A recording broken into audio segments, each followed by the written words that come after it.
Shalom. So Bezrat Hashem, we're going to go through. This is a booklet of the most essential sources for any beginner,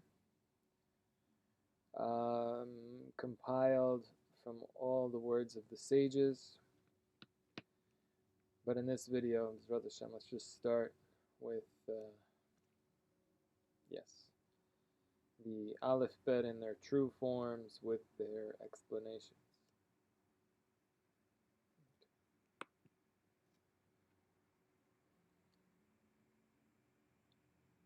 I want to see also if I could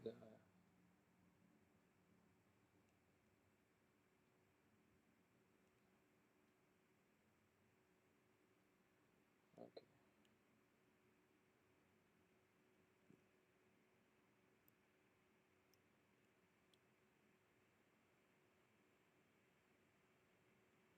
Just give me a second here. Okay.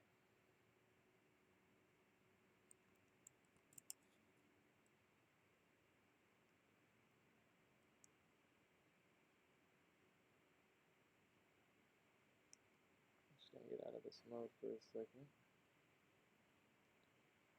Might be better, yeah, just as like this.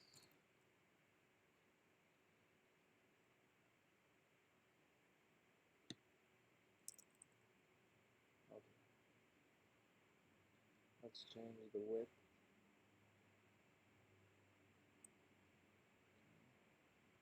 Let's change the color. All this would be much easier on the site even. Okay.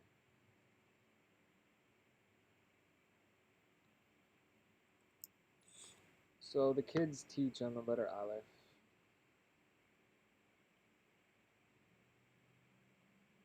This is Aleph. That's really nice. That was a very nice Aleph. Okay, I had that screen before.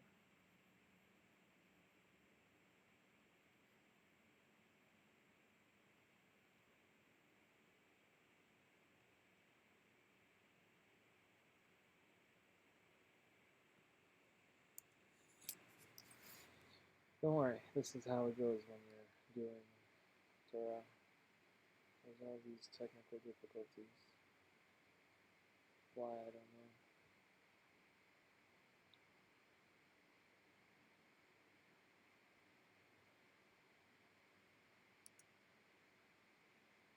Okay. So,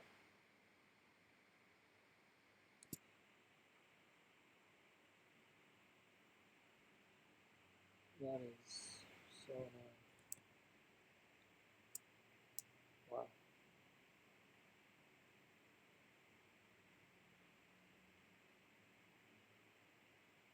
Is there a way to write freestyle, please?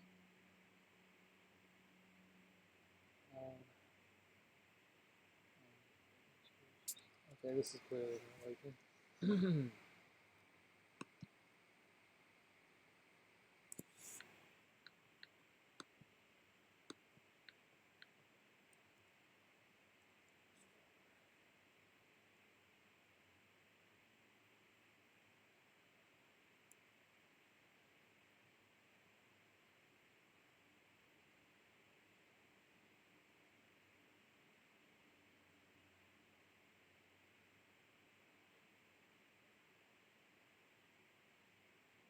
Right.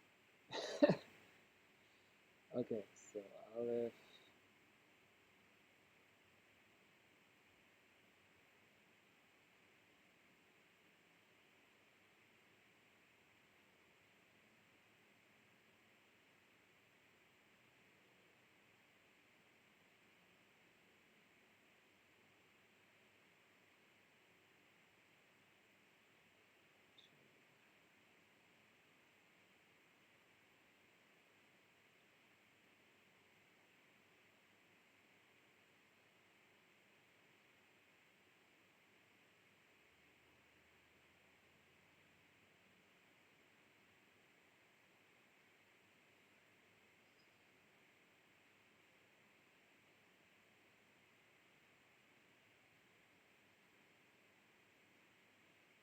So the Aleph is face to face. Learn together as one.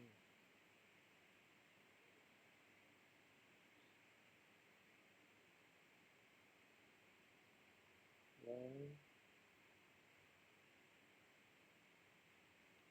together as one.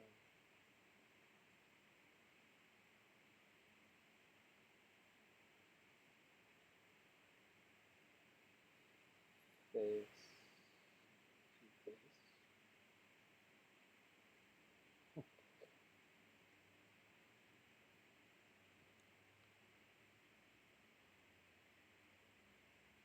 The Torah that begins with a bet. Actually, we have 4 crowns.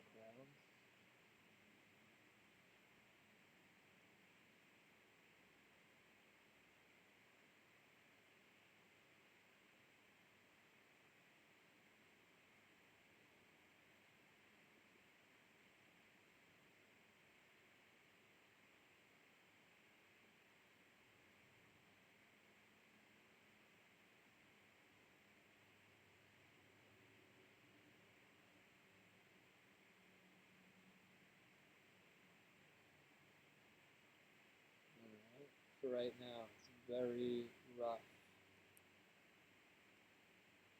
Okay?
The light in the darkness.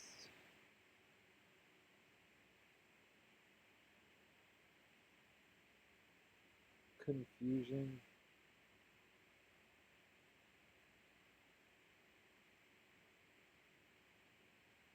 Chaos.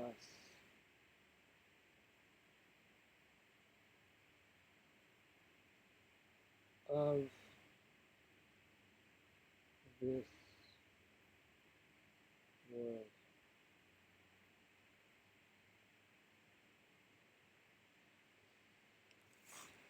So the first step is to learn together as one, face to face, the Torah that begins with a big symbol bet with 4 crowns that is Adonai Moshe Shapira, Zal, Adonai Rabbi Kalini, and Koral Rashon, Shem Shalom, Amen, Chodesh Batam,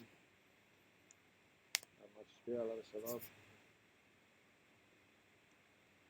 Bereshit Yerushalayim, Yeshivat Bereshit Yerushalayim, Shlita, Shem Shalom, Amen, Chodesh Batam.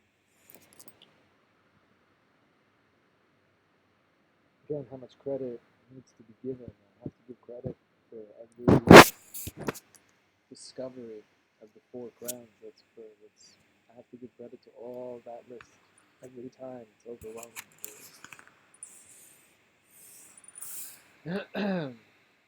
Maybe if I say it once in a place where it will be seen in the Mikhat days and opening of the Mikhat.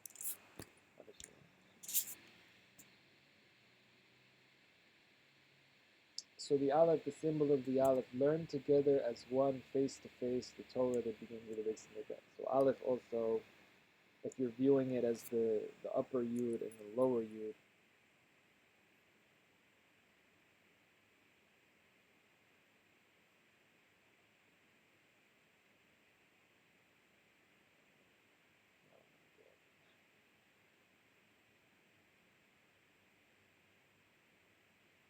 Master,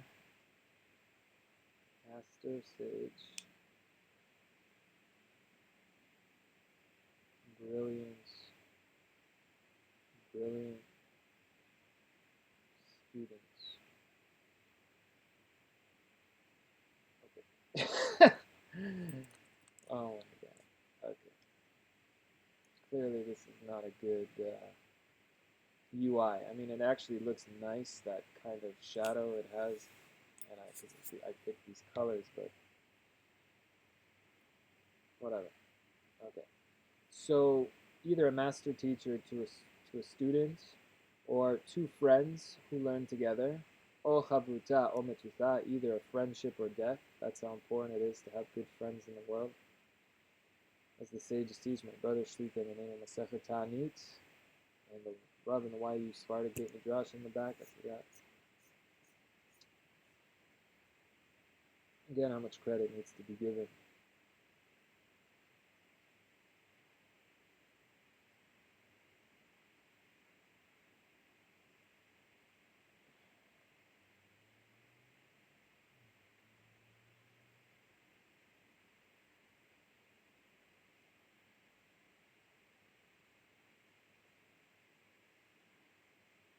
So two friends who learn together are like two dull knives that when they strike each other, they sharpen each other.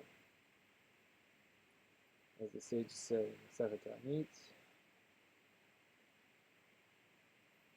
Simple meaning is somebody could catch you if you make a mistake. You know, two heads are better than one is where it comes from.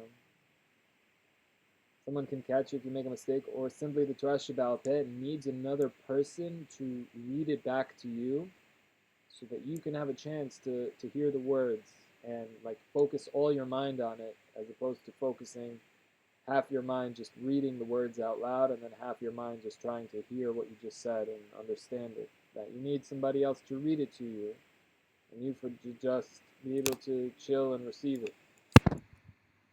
Hear the story out before you can understand it. Hear it in full.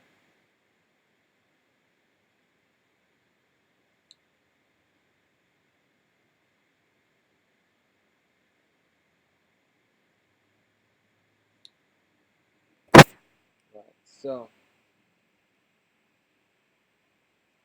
the Aleph is the symbol of unity. Learning face to face. That's the highest level. So that's the difference between the word Aleph and the word Lemod, to teach. They're both translated as teach in English because everything was lost in translation. The bet.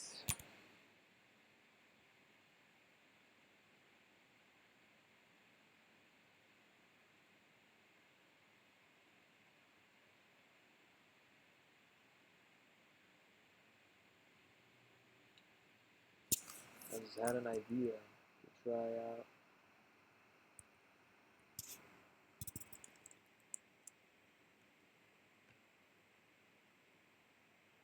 Okay.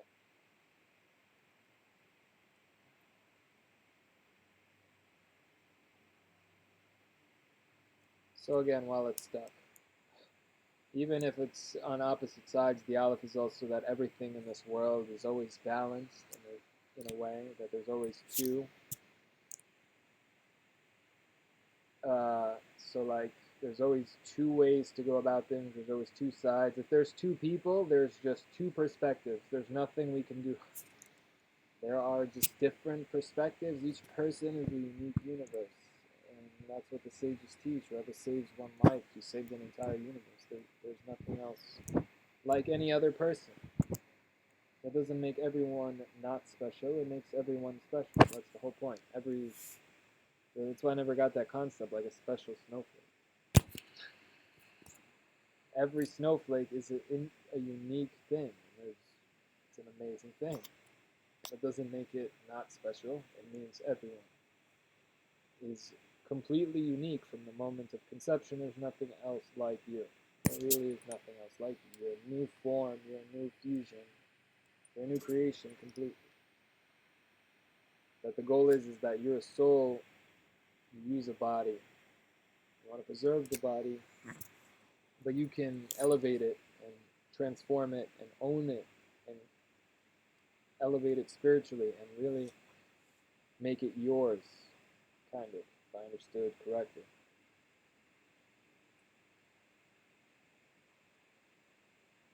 The point is that the Aleph-Bet are pictures and symbols in their true forms, and we have to see them with our own eyes and hear what each one of these symbols depicts, and hear what the sages transmit. And the Aleph-Bet are the keys to the entire Torah, because they are the symbols that the entire Torah is scribed in, and the entire Torah is scribed without any, if you look at it, it's only the Aleph-Bet, the black symbols of the Aleph-Bet against the white parchment that has been mesutat, that has been already pre-lined. Special incisions, I guess, that they make in the leather parchment, that where does the leather come from, and what color does the ink have to be, and all of these things is the Torah Sheba'al Peh. That precedes the Torah Shebechtav, that enabled the Torah Shebechtav to exist, that Hashem told Moshe, Masechet Zofrim, and then was able to then know what to do. Masechet Sofrim is the Masechet of preparing a sefer and writing an authentic Sefer Torah scroll. And there is where the sages teach about the darkness of the days, literally right now, the last 3 days especially. Today, the culmination, the third day of mourning over what happened the first day, which is the translation of the Torah into Greek for the first time. You know, I was thinking to do like a Torah news network, because there is a lot to say, breaking news. You know, the Torah was translated into Greek.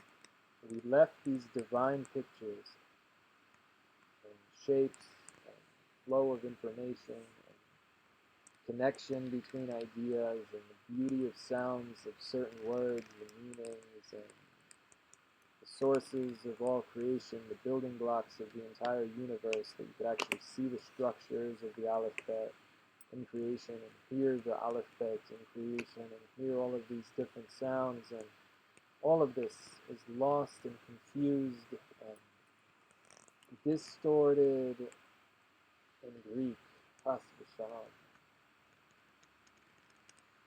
It lowered the Torah to the point of a man wrote this. That's what it lowered the Torah to. When you simply see and stare at the Torah, you see that this is absolutely divine, that these are alien symbols, and once you learn about the depth of each symbol, you just completely see yourself, that Hashem is amazing and good, and not at all of this monster God of Christianity and Islam that they teach. And good people can finally be truly happy. It's an amazing, revolutionary concept. In a way. I mean, again, it doesn't solve having to go to work, maybe. Oh, God. No, but hopefully everybody finds a job that, you know, it's not considered work as you enjoy it. Hopefully. My bracha can mean anything to anyone right now.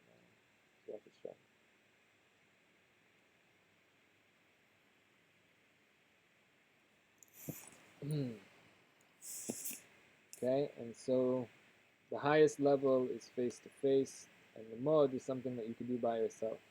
So Aleph is always together. And again, it's two different perspectives, and even if they're on opposite sides, it's the same Torah that unites them. So it's like Beit Hillel and Beit Shammai. Just two perspectives. And just because two people say something doesn't mean they're contradicting. It's, again, two different perspectives. Everything like that. Hashem is one, Hashem is good, Hashem is is the most brilliant artist, designer, creator, generator, sustainer, giver, the humble one, the most humble one.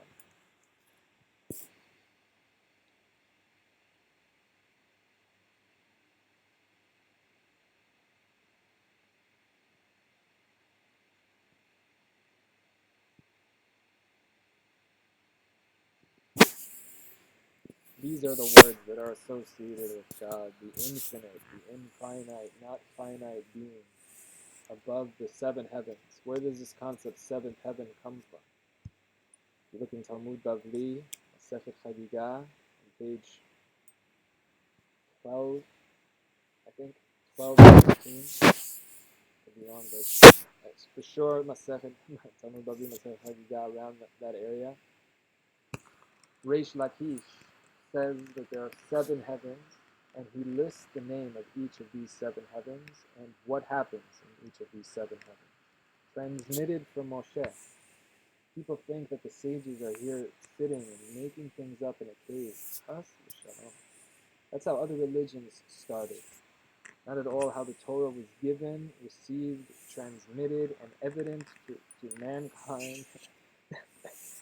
Evidence right now that you can see it for yourself right now and hear it for yourself right now, that these symbols are alien and that there is an Elyon, that there is an Elyon, there is an alien, there is an alien wisdom.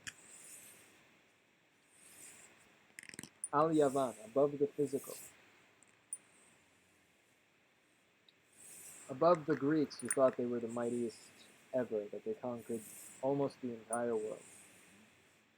And Hagoner Moshe Shapira Zitzal says that the sages say that there was a small side, western side, eastern side. Mizrach is east, if I understand correctly. So, Sad Mizrach, that they couldn't conquer, or they didn't conquer.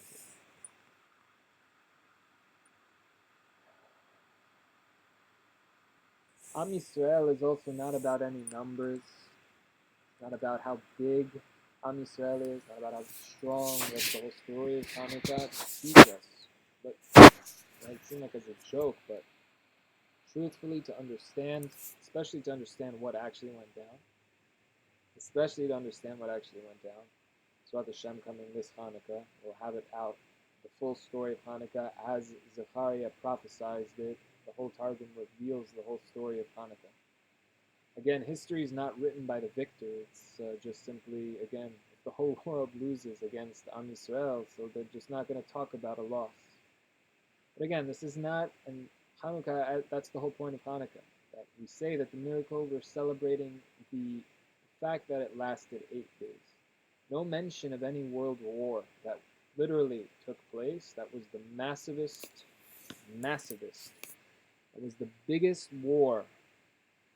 Again, the calculation of World War I and World War II, as my dad said also, World War I and World War II might not even be accurate names because not all the world was involved in both of those. So, which is a little disconcerting because we want the wars to be over. If there is a prophecy that there has to be a certain amount of wars, but even that, what does that mean? And again, just to see how much we have to rely on the sages who transmit the meaning of these words. It's not open to people's whim, and we don't want it to be.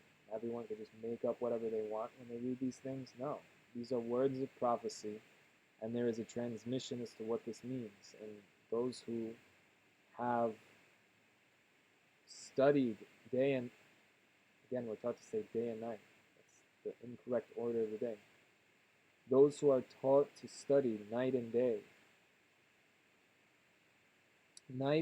they study the Torah.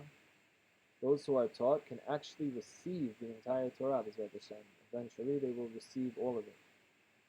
All of it that is revealed here, and there's, again, so much more that is perhaps even hidden, even more.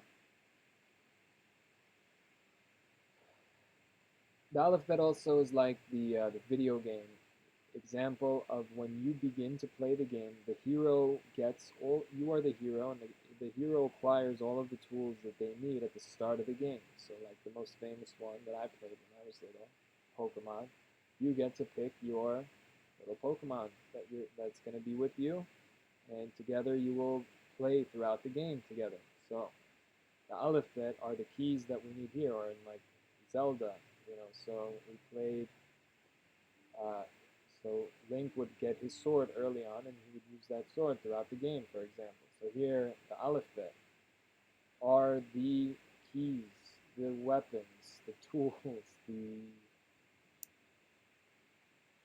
the symbols that the entire Torah is transmitted in. Once one learns what each of these symbols depicts, the names, the numbers, the stories, all of the different things, starts to understand all the different things that they depict, starts to see all the different Aleph-Bet that make up each of the other Aleph-Bet, which is a complete unique feature that is completely lost in translation, and so much divinity and wisdom and amazing things are lost there.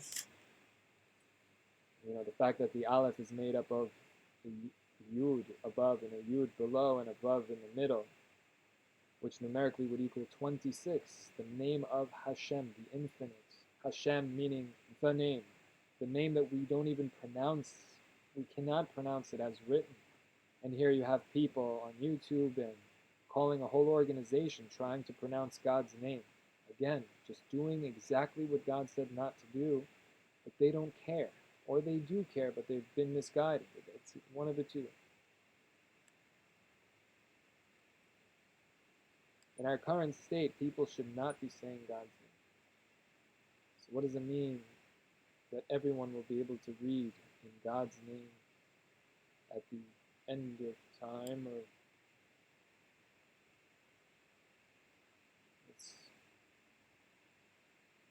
I don't know. But to say God's name and then to say anything having to do with that doctrine, chas v'shalom,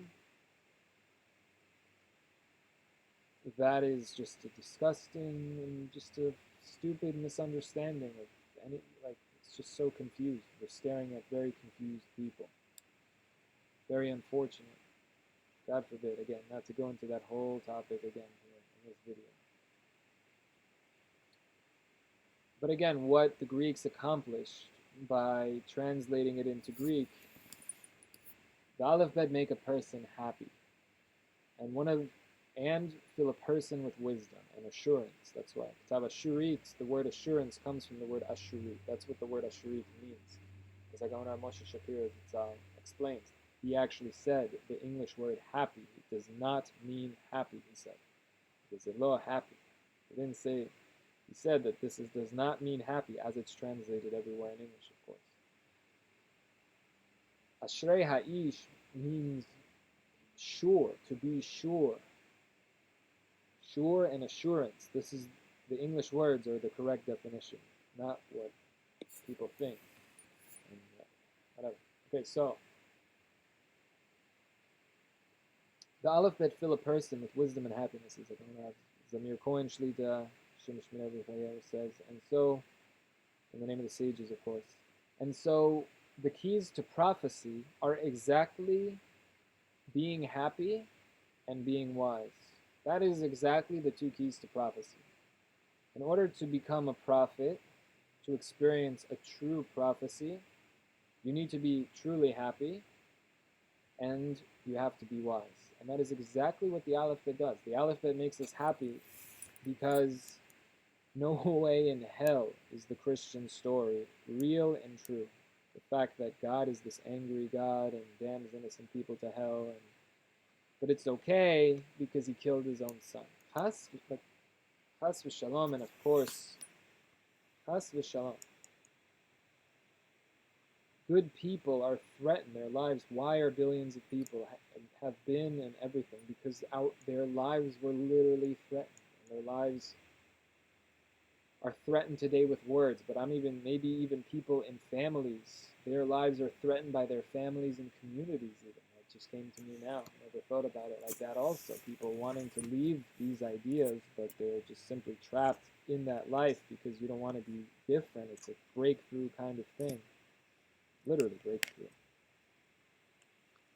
But whatever, I don't know. Today people are more open about everyone's beliefs, to each his own, kind of. So it's a perfect setting for everyone to just finally be able to hear and come to the right thing. And that doesn't mean to, God forbid, the Torah is not about somebody just going and now having to, I don't know, maybe people associate, again, the Torah with black and white clothing and stuff. This is not, if you look at the sages of Sfarad, the great sages who lived in the Middle East and in the eastern parts, Am Yisrael wore amazing clothes, different kinds of clothes as well, and it's not about anything. It's not about anything like that. It's not. So that's not to put down people who do wear that. That's a beautiful thing. If they want to wear it like their rabbis, how they used to dress, just to preserve as much as they can, as far back as they could go right now that they know of, I guess, or whatever. But again, just for anyone, I don't know. It's not about clothing. It's not about things like that. It's about action and the right information. And just honesty with yourself and with God and with everything. That's it. Just learning the alphabet is the key. The sages said a person, the greatest thing, it says Rabbi Akiva didn't say a word until 13 years after. When he started to learn, he didn't speak for 13 years. He was just absorbing everything, hearing all the information, organizing, going over himself at night, going over the information, and receiving everything. And then after 13 years, he began to teach Torah publicly. Not that he didn't speak, I'm sorry, that's what he didn't. But he didn't start to speak publicly 13 years after he received all of his teaching. God forbid I now consider myself at all 13 years after anything here. Well, I'm like, we're 8 or 9 years in, whatever. I don't know when you start to count, but we're also deep into a project. But I'm not so much teaching. I'm sharing information as a student. I'm not sharing information as an authoritative sage, except on the alphabet, I would say that I've really researched a bunch of things and have discovered things and confirmed a bunch of things through the texts and everything, and I just want to be able to ensure that the correct information, presentation is given of the alphabet in Ktav Ashurit with their full meaning, every word calculated. When you're dealing with these kinds of things, you cannot slip up with the tongue, you can't make a mistake, you have to prepare your words to avoid certain words that would bring out silly images or meanings. You have to avoid sounds that sound not good in that language and try to avoid and try to really prepare a full amazing lesson. It's crazy to speak then, it really is, but I've just been studying the alphabet for the last 9, 10 years or whatever, intensely. Created, perfected a font and discovered all of these amazing things that are just the alphabet. There's certain alphabet, Rav Zamir Cohen Shlita and Hatzofen reveals that there's certain alphabet that have special shapes in a Torah scroll. Then there's Rav Mark Michaels, Michael Pinchas Shlita. It says that there's a book called Sefer HaTagin, the Book of the Crowns, which is the crowns on the alphabet, that there's special alphabet scattered throughout the entire Torah that come with special crowns, special modifications, special shapes. That might be with the first thing also, but this is this is specifically focused on the crowns of everything.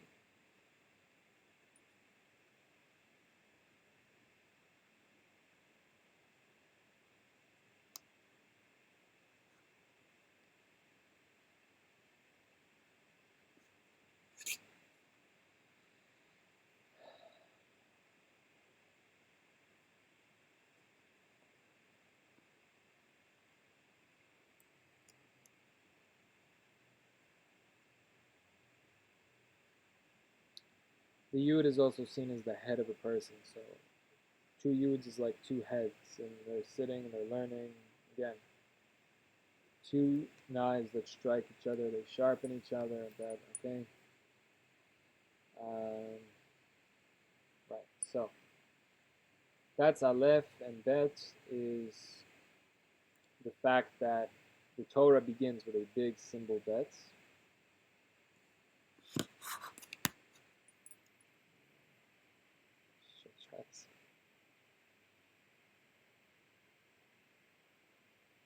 It's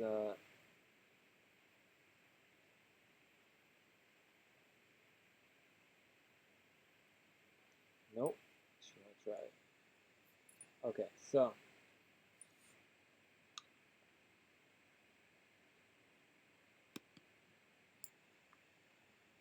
so basically the bet the kids teach by the bet while it's done. The bet is bina. Bina is understanding something from another thing, or understanding the flip side of something. So, for example, at the end of the alphabet, it says the ways of the wicked is to close their doors to God. So, if the ways of the wicked is to close their doors to God, then what is the ways of the righteous? It is to open their doors to God. So, understanding the flip side, that's what's called bina, and understanding something from another thing. Let me see. Like this, for example. Oh no, whatever. Yisraeli, right? That word Yisraeli. That was the sound that we just heard. But what can you tell from that sound? Okay, the person speaking sounds like he has more of a maybe Yemenite, but sometimes Russian accent, or that person has he he might not speak English because it sounds like maybe that's his native tongue. I don't know, whatever. I'm not here to flatter. I'm just saying that this is where you begin to extract information from anything that you've just seen or received, whatever. Another example is whatever. A person. I was supposed to go to my grandmother's house, Shlita, and my father put a bag of bread on the doorknob as a hint to me to take this bread and bring it to my grandma. But I walked and I missed the bag of bread. I was like, why is there a bag of bread on this doorknob? And walked out the door. So that was a hint to bring that bag of bread. So I should have been able to extract, let's say, from that situation, the other thing. That is Bina, the ability to begin to understand all these other things and then understand the thing itself better. Understand what it is not, therefore what it is that much more important. Or perfect choice of words and everything. Ezer Kenegdah. Bet also is 2. The Torah begins with 2, that everything in this world has created in pairs, male and masculine and feminine, and everything in the world is comprised of these 2 halves. In Lashon HaKodesh, there's a distinguishment in the language between masculine and feminine words, which is something that is completely lost in translation into English, which is the reason for the confusion in the world, one of the most spoken languages on planet Earth, English. One of the reasons for the mass confusion as to which things are masculine and which things are feminine. And everything in the world is either masculine or feminine, and these things are lost. And in quick, you can have a feminine male in a feminine male in a masculine body, and a masculine female in a feminine body, and they are the ones that are perfect for each other. In short, everything like that. And people, God forbid, should anyone make fun of anybody. But that was the most shortest way I could say anything about this right now. There's going to be a whole video that we're going to deal with everything in the best possible way, with all the research and sources.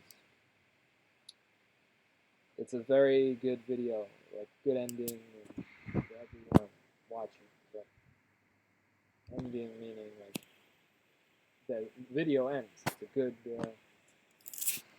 nothing, now that it's after this. Okay, so, not only is it big, the bet of the Torah is big, so the kids teach by bet, Aleph bet, Aleph bina. Rashi wrote Torah. So, but what is the kids using the word bina? So Rabbi Ari Kaplan Zatzal explains, looking at the word bain, bina has the word bain, right? So we say Hamavdil, Bein Kodesh Lechol, Bein Or Lechoshech, Bein Yisrael La'amim, Bein Yom HaShevi'i L'Shesh Yimei HaMaaseh, that Hashem is the one who divides and splits between these things. Bein Le, between this and that, between this and that. The Owner of Ari Kaplan Zatzal explained. So Binah is this ability to differentiate. How do we know the difference between what is good and what is not good? What is pure and what is impure? What is tameh, what is tahor? What is allowed and what isn't allowed? That is the Torah. It begins with a big symbol bet with 4 tagim, with 4 crowns that Rashi says by the next 2 symbols. And they say,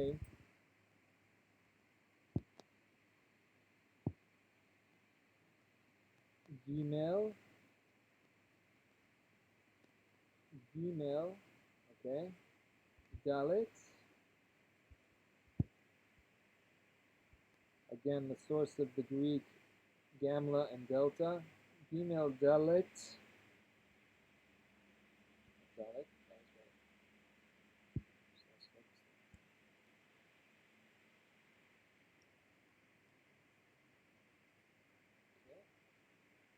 we go. So Gimel and Dalet is Gemol Dalim, give to the poor. These symbols are teaching us that after we find a friend and learn together as one face-to-face the Torah that begins with a big symbol bet, that teaches a person Binah, understanding how to differentiate between all these different things, and essentially just how to understand the difference between words, to finally understand what is Hashem actually saying in the Torah. What is Hashem actually saying to us? Because every word is a unique word if it's the same root and the same spell, the same word. And in English, so many unique words get translated as the same thing. And I'm not even talking about that's another thing that's just completely lost. But just the whole visual, beautiful experience is lost. The sounds are lost. The wisdom is lost. The numbers are lost. The meaning is lost. The wisdom, the divinity, the joy, the beauty. Has v'shalom. And that's why it's so important, Hashem, to come back, when we come back to the Aleph. Okay, so the kids say Gimel Dalet, Gimol Dalim, which means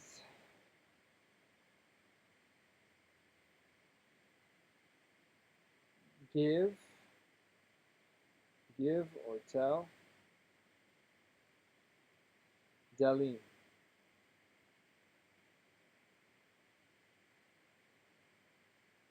The poor.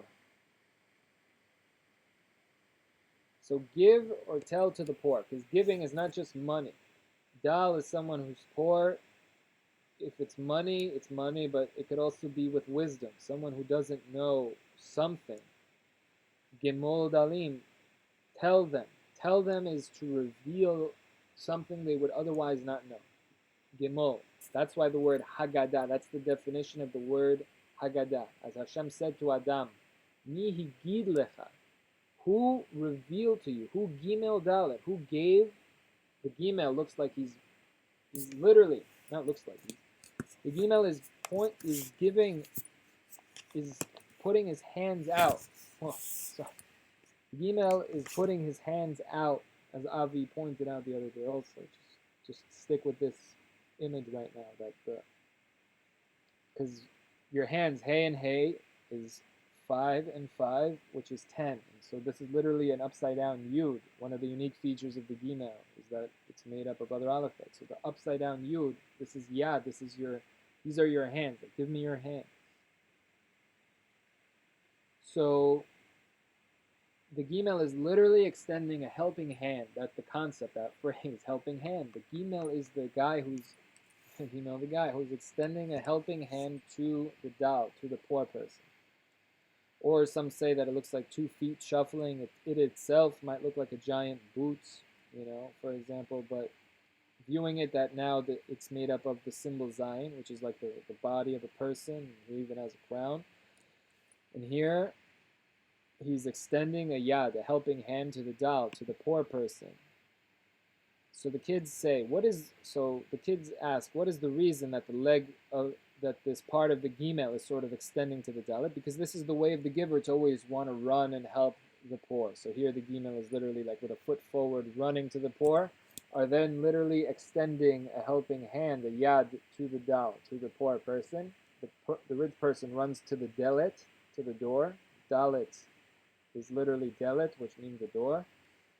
And Dal is a poor person, so he's giving the Dal.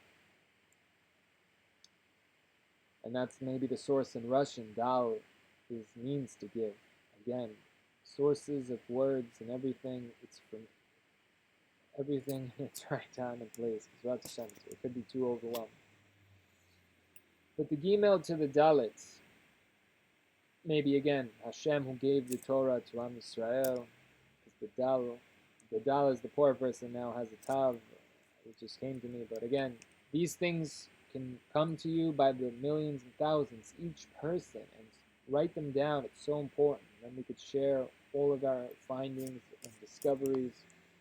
And again, as Rabbi Ari Kaplan itself said, to study the Torah like a scientist. And what's nice about what the scientists do, whatever they do it for the right reason, whatever. I'm not, again, assuming good people. Everything. What I like is that they publish their results for other people to see, to share their information so that others can start assuming at a higher level, use the research, it's done correctly. I don't know. Okay, now I'm avoiding this.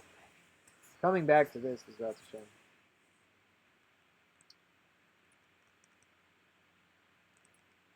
I don't want, the whole point is that to not ruin the experience, It's so much fun when you are the one to discover something. Even if someone else discovered it, it's still fun. You didn't know that they did it. It shows something about you that you were able to discover something that then became a famous thing that someone else discovered. Okay, fine, but you did it yourself. So, my aunt, as you said, RM for right now, she came up with a word. I said that we need to come up with a word, and she was able to do it. A parallel invention, a parallention. You invented, a chidush that you saw. You didn't know that someone else came up with it, but it still tells something about you that you were able to see it, come up with it, and something like that. So, when you learn the alphabet, I guess I don't want to. The key is to stick with the information, and I'm not giving you things that then I discovered, but just things that would explain and stick with the lesson, basically, at hand. And so, our font of Ktav Ashurit, I think, again, we try to perfect it. This is a gorgeous font by Rav Martin Mendelsberg, Shriga, and verified by Gaon Rav Yitzchak Ginsburg, Shriga. Schönes Kunststoff.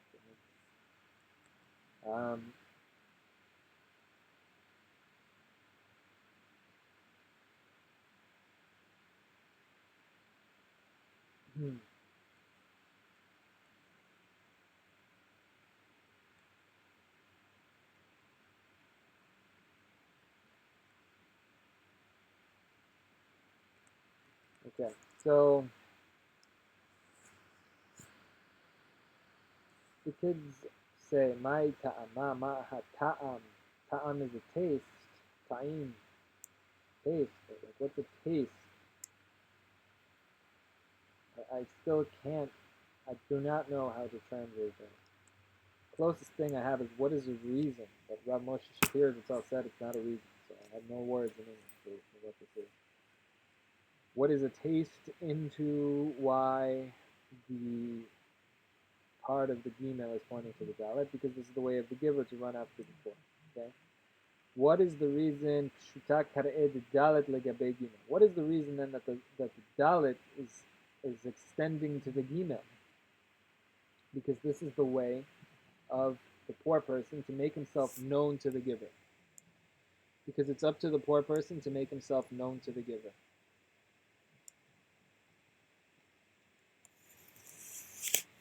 Okay?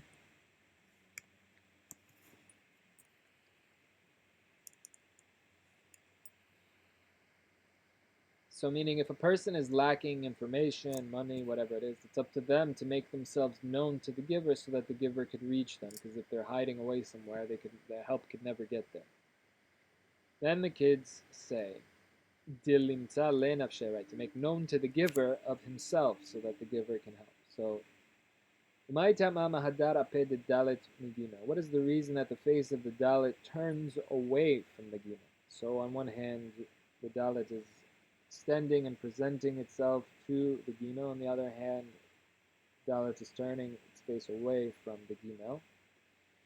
And so the reason is, the sages reveal, Diliten le betzina, in order to give to him, in order to give discreetly, in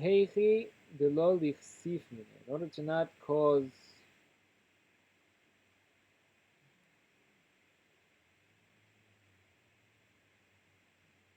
literally translated, I think it should be because how could we not be embarrassed for him to have to receive?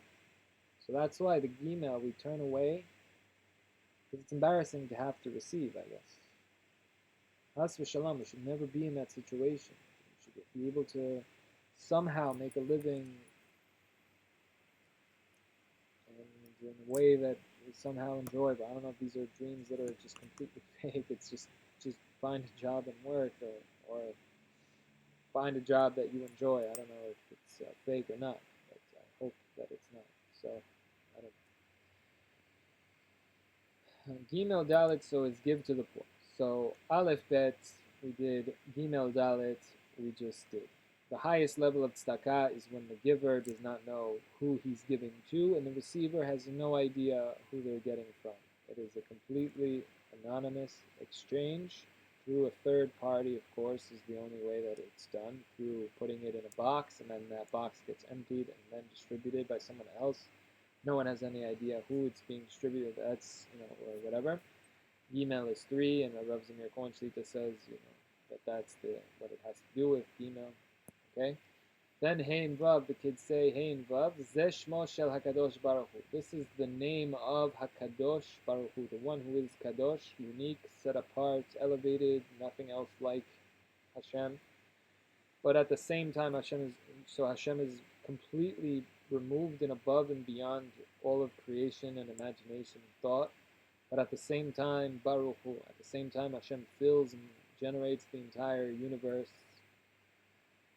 at every single second. So the kids say by Hein Vav Zeh, pointing here in this version, Zeh, this is the name of HaKadosh Baruch Hu. Simply, as Rashi writes, this is one of the names of God. So you read it, it's one of the names of God. It's said on Hanukkah. It's said on Sukkot, as Rashi writes. It's said on Sukkot, and basically, right. So,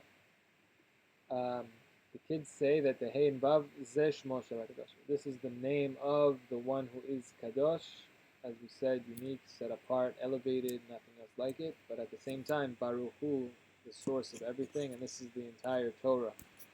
As the kids say, 5. Hey is 5. Hamisha Miyodea. Who knows 5? Hamisha Miyodea. Hamisha Homshei Torah. 5 are the fifths of Torah. And the Wow, or the Vav, is pronounced, but maybe it's really pronounced a wow, especially following a hey, if it's paired with a hey, maybe a wow. So anyway, hey and wow, hey and wow, two of my most used words actually. So hey and wow. So the hey and vav, the vav shisha mioda, numerically 6. Who knows 6? I know 6. Shisha sidrei mishnah. 6 are the orders of the mishnah. Right?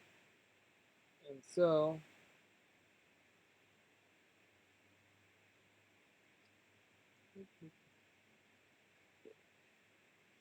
Okay, and so Hey and Vav, these are the entire Torah, Torah Shebechtav, Torah Sheba'al Peh, and together you have the Talmud, which is the process, the unity of the Torah and the Mishnah and everything, and Midrashim and Braitot, and the Talmud is the synthesis of all the different information. It leads. There's all these different well springs. The Talmud is like pulling from all of these places into this one massive, amazing face-to-face conversation experience. That's what it is. So the kids say, we just did the first 6 Aleph bets. The imatau second, meaning if you do this, if you Aleph bet and Gimel Dalet, if you learn together as one face-to-face with a friend in the Torah that begins with a big symbol bet that teaches a person Binah understanding, and you give to the poor, you help those in need, you give them what they lack. Haggadah, you always give them exactly what they lack, what they need.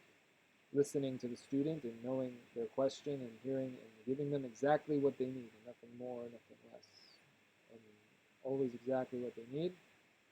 Then Hashem, the Hey Vav, is going to do the following: Zayin, Hayt, Tet, Yud, Kaf, Lam. Then Hashem is going to Zan Otcha, which is to sustain you. The Chen Otcha, Chet is in favor you.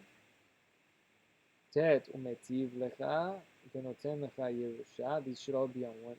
They're paired together, so I actually have to maybe review all of this and pair them.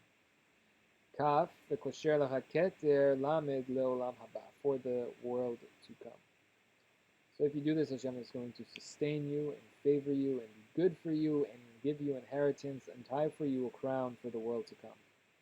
If you do the first 4 symbols of the alphabet, then Hashem will do all of this for you. Now we have to understand what each one of these are.